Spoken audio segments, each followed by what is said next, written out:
Hello, Internet, and welcome back to the Story Nook. Today we are going to be continuing with I'd Rather Have a Cat Than a Harem, reincarnated into the world of an otome game as a cat living villainess, written by Kozuzu Kobato and Hinano Chano. Yeah, it's great. We got our boy with his owl, who now I know is the prince. So I believe this is the prince, this is the older brother, and I believe this is Alec. And those are her parents. Because I originally thought she had more siblings. We are scrolling down, and we are starting with Chapter 5, The Riding Grounds. So go ahead, grab your tea, your coffee, your water, your hot cocoa, your lemonade, whatever it is you're going to be drinking, while you listen to me read, and just have a wonderful day. Each time Amy pinched the back of her hand, she hoped she wouldn't feel any pain, just so she could prove this was all a dream. But that moment never came. Her hand just started to sting. A carriage from the royal family had come to the Northland house to get them, and now quietly shepherding them to the riding grounds of the royal palace.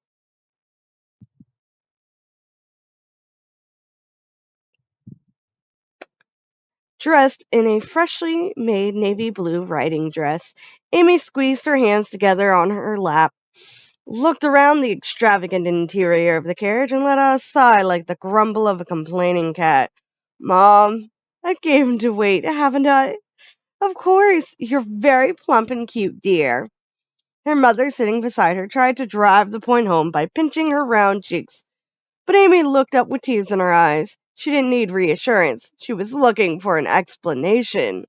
The whole reason Amy had intentionally put on weight was to provide a neutral, blameless reason for her to be removed as a contender to marry the third prince. Although ever since realizing that her increasing weight also stabilized her magical powers, Amy wasn't sure if the prince was her primary motivation anymore.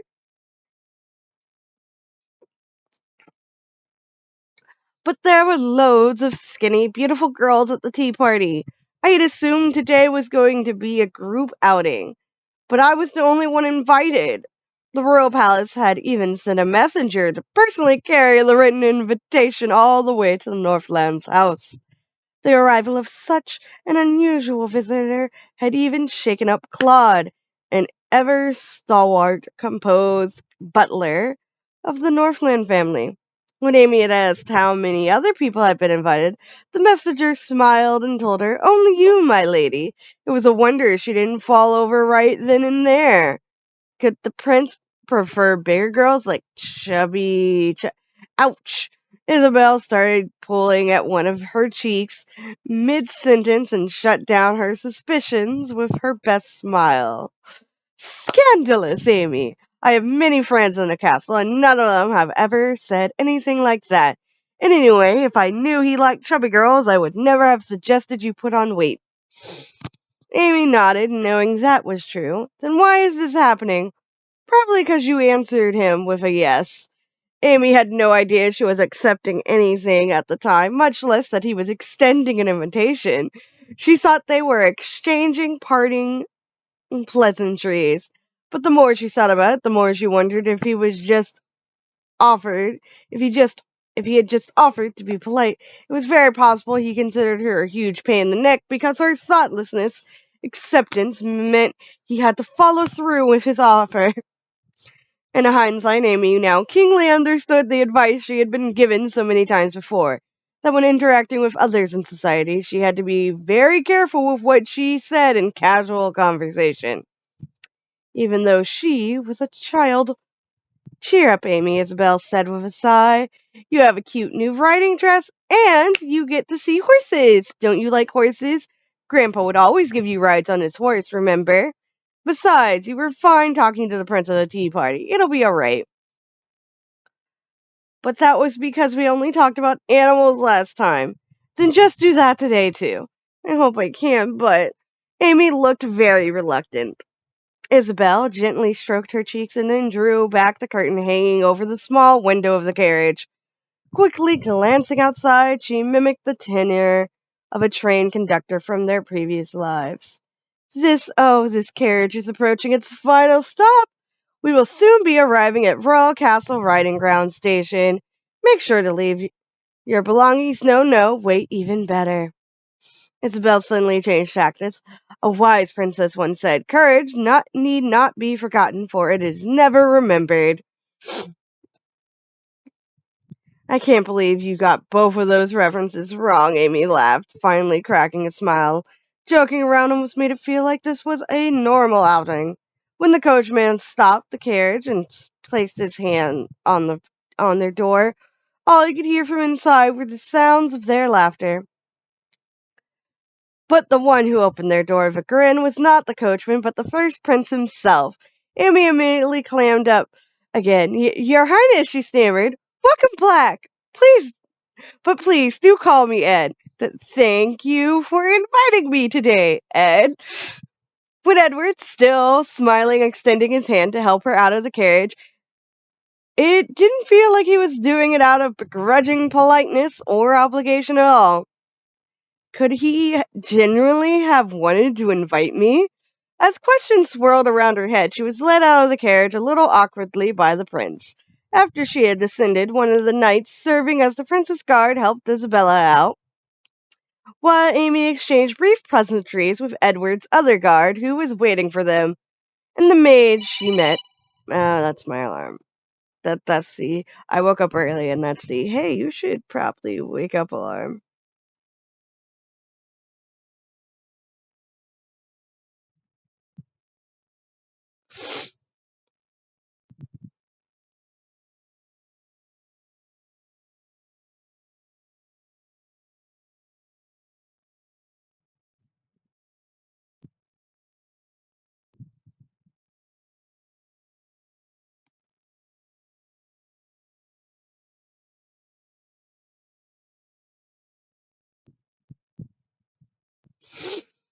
Alright.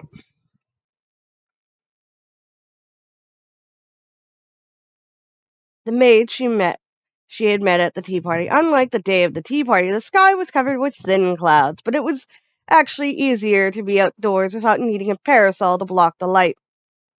The carriage had been parked right in front of the expansive riding grounds, in the back of which was a large stable. Several horses had been taken out inside the fence area. They were either being attended to or casually walking around. It's wonderful, as expected. Both the facilities and the horses were exceptionally fine. Her eyes were so glued to every magnificent detail, Amy forgot that the prince was still holding her hand. "That black horse in the back is Ventus." He led her closer to the fencing and raised his other hand slightly. The black horse noticed it before his caretaker did and started happily trotting over. Amy's heart sped up as Ventus approached, his legs moving gracefully. Now that she saw him up close, she noticed he wasn't exactly black. He was seal brown, a shade of brown so dark that it often appeared black from afar. The caretaker finally caught up, and both he and the horse were introduced to Amy from the other side of the fence. "This is the stable master, Marvin Douglas. Marvin, this is Countess of Northland and her daughter, Lady Amy." "It's nice to meet you, Mr. Douglas." Mr. Douglas was an elderly man with pure white hair and a white beard. Far from frail, however, his solid frame and the way he held Ventus's bridle exuded strength and control. His hair color and age reminded Amy so much of her grandfather that she gave him a rare natural smile during their introductions. "Please, call me Marvin. I've heard you liked horses, and was really looking forward to meeting you. Now let me introduce you to Ventus, too. Ventus, come," he ordered. Ventus, who was stretching his neck over the fence toward Edward and lightly bobbing his head, looked very intelligent. Amy could also easily see from the state of his beautiful shiny black coat that he was very well taken care of. She was surprised the way Edward was looking at Ventus and petting his snout appreciatively reminded her how she behaved with Tigger. Amy jumped in surprise when Ventus met her gaze, his eyes framed by long eyelashes. Why are animals so captivating? She wondered. There were many types of magic in this world, but she had never heard of any that let people talk to animals. It was such a shame. Her heart practically sang at the thought of how wonderful it would be to converse with animals. Nevertheless, he is a really beautiful horse. As Edward petted the strong and wise animal, Ventus's eyes nearly closed, absolutely content. Edward looked totally relaxed too, and Amy started to understand that this was a relationship of not only trust, but genuine love. He's so cute. Do you want to try petting him? Are you sure? Okay then, Ventus, may I, as Marvin recommended. Amy slowly approached the horse as she introduced herself. When she touched him, his coat felt smooth and velvety. She stretched her arm and petted him around his neck, which was warm, muscular, and limber. It was different from Tigger's soft, fluffy, heavy fur, but they both felt very nice. Ventus looked like he was enjoying her gentle pets too. He was breathing heavily from his nose, lightly blowing on Amy's face with each exhale. That tickles, she giggled. Why, you two seem to have become fast friends, said Marvin. If you're that comfortable around horses, why don't you hop on? Oh, chimed in Isabella quickly. Unfortunately, my daughter can't ride on her own yet. Then she can ride with me, Edward suggested happily. What? Amy's mouth fell open in shock, but because she was still so close to Ventus, she protested in a whisper. No, Ed, you don't have to. I'm very good at horseback riding, the prince continued, smiling. Riding with someone won't be a problem at all for me. His Highness is so skilled, he can even ride bareback, Marvin added helpfully. There's no need to worry. Wow, that's amazing, Isabel gasped. Mother! I think so too, but that's not the issue here. Amy's complexion seesawed from red to white as she stammered and pulled at her mother's sleeve. The stable master smiled at the two ladies and then cheerfully tossed Amy a lifeline. Well, even though you don't have to worry about his riding skills, His Highness may not used to be riding with another person. Lady Amy will have to pardon this old geezer for the presumption that I may be her riding partner for the day instead. Indeed, chirped Isabel. Amy's always rode horses with her grandfather, so she'd probably be more accustomed to that arrangement. From the way Isabella and Marvin laughed with each other, it was almost as if it had been their plan from the start. Amy braved a sigh of relief. Edward was the only one who looked a little disappointed, but when another horse for Amy was brought over, her attention was totally distracted by the new arrival, a light brown female named Fente.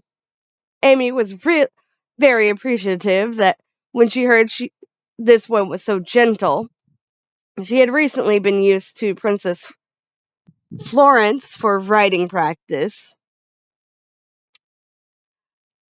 Oh, used by Princess Florence for riding practice. Amy whispered to Marvin in secret that she was worried about putting her weight on the horse. But he just smiled and told her it would be totally fine. It would be just as strenuous as placing a baby kitten on her back. Amy wasn't too sure about that, but it did help ease her worries. She still mentally apologized to Fente for being so heavy when she got on the saddle, though. After Amy waved to her mother, who was going to wait for them back at the stables, they left the riding grounds and headed toward a walking trail. Marvin guided Fente to walk beside Edward and Ventus. A wild natural landscape expanded beyond the well-maintained road. With their high perspectives on their horses, the stunning view made Amy's spirits soar.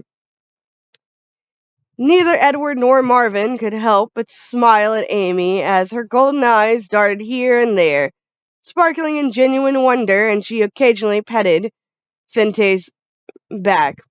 They had almost reached the halfway point of the trail, their conversation thus far on neutral and mundane topics, when the prince said those fateful words, spoken so casually that shattered Amy's tranquility. This is not gonna go well. So I want to talk to you about the fiance candidate thing. Amy's mouth clamped shut. Her heart stuttered in panic as the conversation she most desperately wanted to avoid was tossed at her so suddenly. If she had been holding the reins, her reaction might have thrown Fente into a panic. Luckily, however, Marvin was so unperturbed that it was as if he had suddenly become deaf. I may be off base, but I get the sense you think it's a little too early to be talking about marriage. To Amy's ears, it sounded like he didn't want to move forward with the engagement either. Her breath evening out, Amy nodded fervently. That's right. And also, my mind's pretty preoccupied with Tigger at the moment, Amy lied in a quiet voice. The real reason for her reluctance was that Otome game. She couldn't exactly tell him that, of course, but she hadn't told him lies either. Amy's whole world was Tigger right now, and she did think that she was too young for marriage. In this world, Amy was only 10 years old, and at that age, she would have been in elementary school in her previous life, and in the last memories she had of that life, she had only been in high school, far too young for marriage, even if early marriages were the accepted practice here. That didn't change the way she felt. Amy, who had stared at the ground as she spoke, couldn't tell how Edward was reacting. I thought so. She was relieved. His voice, at least, had not changed. It sounded neither angry, nor disappointed, nor overjoyed. But to be honest with you, you were the only one I enjoyed talking to at the tea party. What? The other ladies didn't seem to be all that interested in animals. Oh, so that's why. Amy finally relaxed her shoulders and looked up. Her unabashed relief caused Marvin to secretly smile to herself. So, how about for now we become friends instead? The prince proposed. Friends? Yes. I'll start going to school next year, but unfortunately my only close friend is Alec. That made me realize that we could talk about animals. But we could also talk about what you've heard about the school from Harold. Friends! If she wanted to completely rid herself of her worries about the game, it would be best not to have any interaction or contact with him whatsoever. Amy knew that very well, but, is there really isn't anyone else you liked at the tea party? No one. Even if they did have a cat or dog, they just looked bored when I tried talking about their food or care, Edward said, smiling, but looked a little embarrassed. Amy pressed her lips together. Edward loved animals. That much was clear from their conversations and how he treated Ventus. She wasn't going to quote Harold exactly, but there was some truth to his argument about his girlfriends. It was fun discussing things you enjoyed. But Edward said he didn't have anyone to talk to about these things with. Alexander was the prince's friend and the son of a notorious cat-loving duchess, but he didn't seem to have that great of an interest in animals. Other ladies would probably try to keep up with the conversation if Edward asked them to, but it wouldn't be enjoyable for either party if it was forced. Amy couldn't immediately refuse his offer. But I couldn't ask this of anyone else. Edward's quick response cut through her confusion, and she could almost physically feel the sincerity in his voice. As long as it's just talking about animals and my brother's stories from school, it should be all right. I hope. Her conversations with the prince had been interesting. He even took care of his own horse instead of leaving everything to the caretakers. Plus, he had such a general manner of tone and tone of voice. She had never felt scared around him. As she debated internally, she looked down and saw her chubby hands. If he thought of her as someone to talk to, not a fiancé candidate, it wouldn't make a difference to him if she were fat or skinny. That's probably what all this was about in the first place, she realized. Then, when he would go off to school the following year, he'd probably be able to make friends right away. Amy was sure he'd choose a proper fiancé then. That would be the expiration date for their friendship. I have a feeling, based off of the tropes of other things I've read and watched, it will not be the expiration date for this friendship. He's being sneaky, and it's just like, okay, you have no interest in me in this way. Let me worm myself in this way, and see if I can't make you start thinking about me a little bit more. As soon as she thought this, her heart felt strangely unsettled. She never before experienced the feeling of anxiety and dissatisfaction mixed into one. The prince waited patiently as Amy remained silent. Only the rhythmic clopping of the horse's hooves reverberated around them for a while. I think that's okay. Of course, just as Amy had opened her mouth to refuse him, the exact opposite answer had come out. Really? Well, thank you. Now that we're friends, may I call you by your name? Uh, huh? Oh, sure. Huh? What did I just say? Wait, scratch that. While she sat there, taken aback at herself, Edward whispered Amy's name a few times, as if getting used to the feel of saying it, and gave her a dazzling smile. The smile didn't have a shadow of sadness anywhere. Well, Amy, we'll go left at the next fork. There's a stream down that way. Oh, okay. I really hope you'll be able to talk to me just like a normal person. Am I supposed to act all chummy with the prince right away? Amy was shocked at how quickly everything had changed, but Edward looked really happy. When she saw his first genuine smile, she just couldn't bring herself to take back what she said. However, if they were going to talk as friends, they would talk about mutual interest only. Animals. Alexander and whatever tidbits about the school she happened to hear from her brother, that was it. These conversations were safe. They wouldn't require any mental calculations or vigilance on Amy's end. And they would even never spiral into other topics. It will spiral into other topics. He will figure out how. Plus, if she thought about it, she was worried that rejecting his offer would only leave his opinion of her stained. With a casual friendship that would naturally grow apart when the prince got busy with school, they'd probably just become strangers with fond memories of each other. And with a relationship like that, even if Amy did get into any trouble from the bad ending, she might be spared from receiving an ordinary cruel treatment. But it didn't take long for Amy to put a stop to that train of thought. She felt ashamed of thinking of Edward in such a calculating way when he was offering her genuine friendship. But she still couldn't stop the game's opening screen or the Otome game villainous novels from sneaking into her mind. A little time later, when they had fallen back into familiar, casual conversation, Edward asked, "Do you have plans to get any more cats?" "I do not, nuh-uh."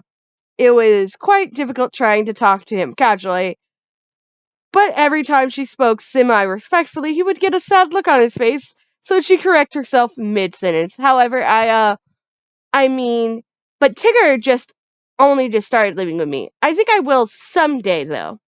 She loved animals. She loved cats. So Amy wanted to give her cats the best care possible. She would welcome getting more naturally down the road. Like the spontaneous way she met Tigger, she didn't want more just to start a collection. She stared off into the distance, remembering Tigger, who waited for her again at home. He was quite used to her parents by now, but still shy of the house servants. "As soon as I get home, I'll give you lots of pets," Amy promised in her head. These days, I just always want to be with Tigger. I understand that feeling. You really like him, don't you?